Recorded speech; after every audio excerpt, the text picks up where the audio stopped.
আসসালামু আলাইকুম। আমি মোহাম্মদ মেহেদি হাসান আপনাদের সাথে আছি। সকলকে এমটি টিউটোরিয়ালের পক্ষ থেকে স্বাগতম। আজকের আলোচ্য বিষয় হচ্ছে লিঙ্কিং ভার্ব। লিঙ্কিং ভার্ব নিয়ে আমরা আলোচনা করব। কথা না বাড়িয়ে আমাদের টপিকসে আমরা চলে যাই। Linking verb. Linking verb. তো লিঙ্কিং ভার্ব মূলত শব্দের সাথে শব্দের লিঙ্কার্স বা সম্পর্ক তৈরি করে। এই লিঙ্কিং ভার্ব হচ্ছে 11টি। লিঙ্কিং ভার্ব হচ্ছে কতটি? 11টি। 11টি লিঙ্কিং ভার্ব সম্পর্কে আমরা জানব। প্রথমেই আছে বি। এই বি অর্থাৎ বি ভার্ব। এই বি হচ্ছে বি ভার্ব। তো বি ভার্ব যেগুলো আছে সেই বি ভার্বগুলো হবে যেমন অ্যাম, ইজ, আর, ওয়াজ, ওয়ার। এই পাঁচটি হচ্ছে বি ভার্ব। এই পাঁচটি কিন্তু বি এর অন্তর্ভুক্ত। এরপর হচ্ছে অ্যাপেয়ার।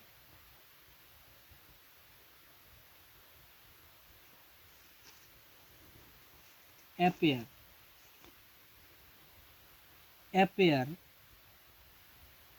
এরপর হচ্ছে লুক, ফিল,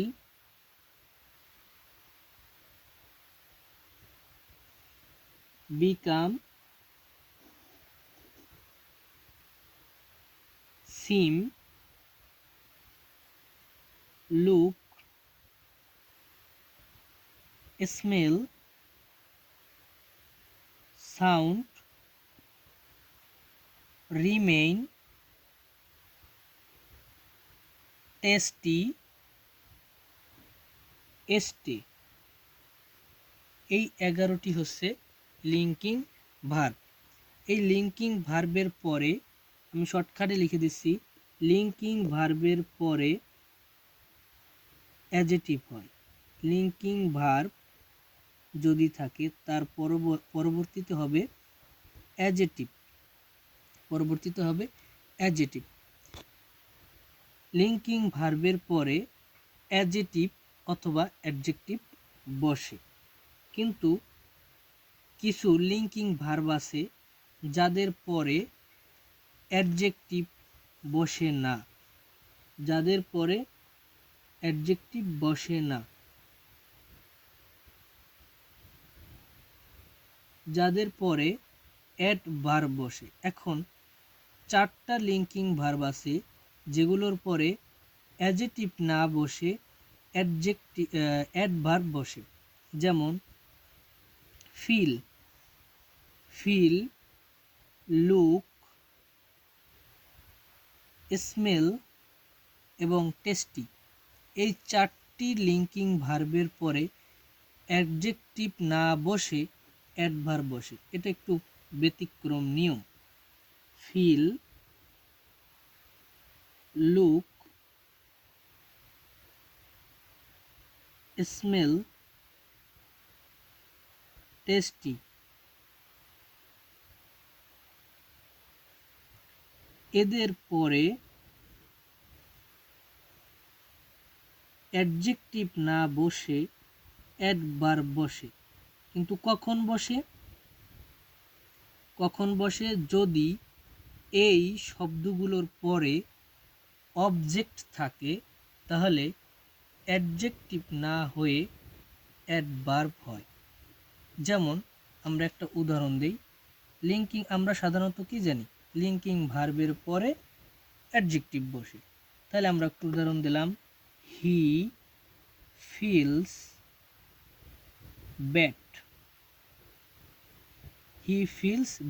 তো আমরা এই ফিলস কি জানি? লিঙ্কিং ভার্ব, সংক্ষেপে লিখলাম এলবি। তাহলে অবশ্যই লিঙ্কিং ভার্বের পরে অ্যাডজেক্টিভ বসে। তাহলে এই ব্যাড কি? অ্যাডজেক্টিভ। তাহলে ফিলস কিন্তু এখানে লিঙ্কিং ভার্ব হিসাবে, এখানে যদি অন্য কোনো ভার্ব হইতো, অ্যাপিয়ার্স, তারপরে সিম, সাউন্ড, তারপরে অবশ্যই অ্যাডজেক্টিভ হতো। কিন্তু ফিল, লুক, স্মেল, টেস্টি এর পরেও অ্যাডজেক্টিভ বসবে, কিন্তু এই ফিলের পরে যদি অবজেক্ট থাকে, যেমন হি ফিলস মি, অর্থাৎ এইখানে কিন্তু কোনো অবজেক্ট ছিল না, কিন্তু এই জায়গায় একটা অবজেক্ট রয়েছে। আর আমরা জানি ফিলস কি লিঙ্কিং ভার্ব, লিঙ্কিং ভার্বের পরে একটা অবজেক্ট রয়েছে, তারপরে অবশ্যই অ্যাডজেক্টিভ না বসে অ্যাডভার্ব বসবে।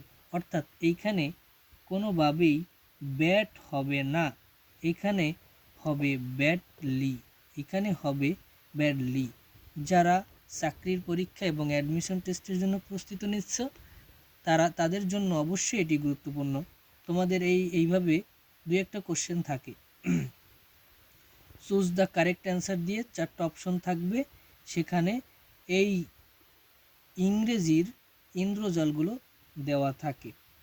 তো আমাদের এই বিষয়টি খেয়াল রাখতে হবে। আমরা সাধারণত জানি লিঙ্কিং ভার্বের পরে এই যে 11টি লিঙ্কিং ভার্বের পরে অ্যাডজেক্টিভ বসবে, কিন্তু 4টি linking verb feel, look, smell, tasty, এদের পর যদি অবজেক্ট থাকে তাহলে তারপরে অ্যাডজেক্টিভ না হয়ে অ্যাডভার্ব হবে। এটা কি অ্যাডভার্ব, এটা আমরা সহজেই চিনতে পারি যে অ্যাডভার্ব, কারণ এর সাথে এলওয়াই যুক্ত রয়েছে। আমরা জানি এলওয়াই যুক্ত থাকলে সেটা অ্যাডভার্ব হয়।